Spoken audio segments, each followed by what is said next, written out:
So I was listening to this video recently on productivity, and the the person talking about productivity posited that the upper limit on our productivity is not normally time; it's normally energy.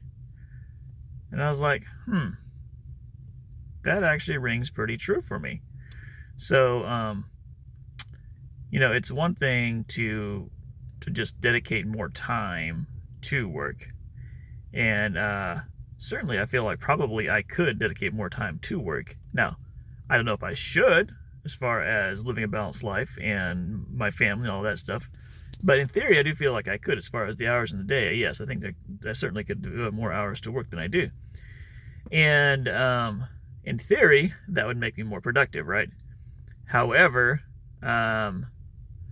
I think, I find that my desire, my capacity, my energy, whatever, for, like my my energy for putting in a 12-hour workday is not normally the case for me, right? Like it's and so I think there's a lot of truth to that for most of us, probably time is not genuinely the problem. I say most. I want to say there's some really like highly driven people who just like love their work like crazy, and for them, really, it is the time. Like that's just the lack of time is the issue, right? Um, but I think for many of us who are not as driven, maybe we still have some drive, but we're not like completely obsessed with our career, that kind of thing. Then I do think that energy is a limiting factor for a lot of people. And even for people who are really driven, like they're still going to tend to have a drop off in productivity, once they get past our, somewhere in, 10 to 12 range or whatever, right? It's going to be hard for them to sustain the high level of productivity, right? So in that sense, it probably still does come down to energy, if you will, or focus, or whatever you want to call it.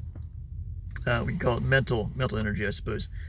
So it's kind of an interesting approach, rather than simply thinking, well, how could I spend more time working in order to achieve what I want to achieve? How could I improve my energy, which could then improve the amount of time I'd be willing to spend working? So kind of going back to this idea of like, rather than just grabbing the first solution to the problem that comes to mind, see if there's a barrier to the obvious solution, see if you can solve that barrier, and then the real solution can potentially emerge.